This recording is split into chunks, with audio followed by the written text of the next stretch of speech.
안녕하세요. 가치주사TV입니다. 이번 영상에서 같이 볼 기업은 대신증권입니다. 현재가 18,150원, 시가총액 9,215억이고요. 우선 지분 구조를 보자면 최대주주 관계 지분이 약 15.4%, 국민연금에서는 약 5.3% 정도 가지고 있고요. 특이하게도 자사주가 굉장히 많습니다. 자사주 28.7%를 가지고 있고, 그리고 최근 변동 내역을 보자면 국민연금에서 3월 14일에 매수한 내역이 있고요. 그리고 밑에 임직원들 상여금으로 주식을 지급하고 있구나를 확인해 볼 수 있겠습니다. 매출 구조를 보시면 가장 크게 핑크색으로 나와 있는 부분이 CM 부문인데, 이 CM은 상품 운용입니다. 이 CM 부문에서 가장 큰 매출을 차지하고 있고, 근데 사실 이 금융업에서 매출액 자체는 큰 의미가 없거든요. 현금 흐름 때문에 매출이 발생하는 거고, 사실상 이익은 그렇게 크지 않은 경우가 많기 때문인데, 그래서 옆에 3번의 막대 그래프를 보시면 이익금 자체는 2020년 들어서 저 가장 첫 번째 파란색 막대인 리테일 부문, 즉 수수료 장사가 가장 컸고요. 21년에 갈색 막대가 엄청 크게 솟아 있는데, 이거는 대신 F&I의 나인원 한남 이익이 한 번에 잡히면서 이렇게 보여지는 거고, 사실상 일회성 이익이기 때문에 큰 비중을 가지고 볼 필요는 없다. 그 다음으로 주목해야 할 부분은 리테일 사업 바로 옆에 있는 주황색 막대기죠. IB, 기업 금융 부문인데, 대신증권이 21년에 큰 IPO들을 주관하면서 이익이 크게 늘어난 모습이고, 그리고 다섯 번째 막대기, 하늘색 막대기죠. 저게 저축은행 부문인데, 저축은행 부문에서 이익이 크게 줄어들어 있구나. 이 정도 보면 괜찮겠습니다. 영업 분야가 되게 많아서 막대가 좀 조금해서 잘 안 보이실 수도 있는데, 어쨌든 이렇게 넘어가고요. 매수 포인트를 보자면 우선 첫 번째로 재무 건전성이 크게 개선이 됐어요. 대신 F&I에 일회성 이익이 반영되면서 당기순이익이 21년에만 6천억이 나왔습니다. 원래는 뭐 많이 나와봤자 한 1,400억 정도 나오는 회사였고, 19년에 배당 성향 72%, 20년에 54%로 배당으로 많이 뿌리다 보니까 이익 잉여금으로 유보되는 돈이 없어서 자본이 안 늘어나는 상황이었어요. 그 와중에 이제 증권업 특성상 영업을 하면 할수록 부채는 계속 늘어나서 2020년에는 자본 대비 부채 비율이 935%까지 확대가 됐었는데, 이번에 이익이 크게 나면서 유보금이 늘어서 이 부채 비율이 758% 정도로 낮아졌습니다. 5년간 최저 수준이라는 거 알려드리고, 두 번째로 주주 친화 정책이 있어요. 배당 정책 같은 경우 별도 기준 한 30에서 40%의 배당 성향을 유지하겠다고 했고, 여기에 따로 적진 않았지만 주주 서한에서 최소 1,200원의 배당을 앞으로 실시하겠다라고 밝혔습니다.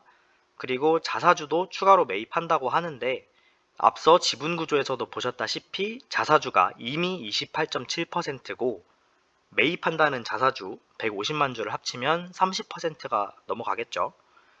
대신증권의 경우는 이 자사주를 소각하지는 않고 임직원들에게 상여금으로 뿌리고 있어서 앞으로 어떻게 될지는 지켜봐야겠습니다. 하지만 2016년에 20% 수준이었던 자사주 비중이 지금 30%까지 올라왔다는 것은 계속 자사주를 매입하고 있다는 소리겠죠. 투자자들에게는 호재라고 볼 수 있겠습니다. 그리고 이 자사주 같은 경우는 특히 증권주 같은 업종에서 되게 회사에 유리한 쪽으로 작용을 할 수 있는데, 왜냐면 배당금을 많이 지급을 하기 때문에 이 자사주를 매입하는 것 자체를 채권을 갚는 경우로 생각해 볼 수가 있어요. 현재 대신증권의 경우 한 주당 직전 1,400원 배당을 봤을 때 7.7%의 배당 수익률을 보여주고 있는데, 이 한 주식을 매수를 하면 대신증권 입장에서는 7.7%의 이자인 채권 하나를 갚는 셈이 되기 때문에 자사주 매입은 회사 입장에서도 좋고 주주 입장에서도 나쁠 거 없죠. 그렇게 생각하시면 되겠습니다. 그리고 배당 성향을 유지한다고 했기 때문에 자사주를 매입한 만큼 나머지 배당이 늘어날 가능성도 있겠죠. 세 번째로 사업 구조의 다각화가 있습니다. 이거는 예전부터 대신증권의 전략 중에 하나였죠. 금융과 부동산, 이 양 기둥을 세워서 대신의 미래를 구축한다는 계획인데, 이번에 F&I의 나인원 한남이 성공을 거두면서 원래는 금융 쪽에 더 비중이 크고 부동산은 약간 보조적인 그런 역할을 했다면, 이제 슬슬 부동산에도 비중을 옮기면서 또 다른 성장 동력을 얻을 수 있겠다고 기대해 볼 수 있겠습니다. 다음은 매도 포인트인데, 첫 번째로 부정적인 업황.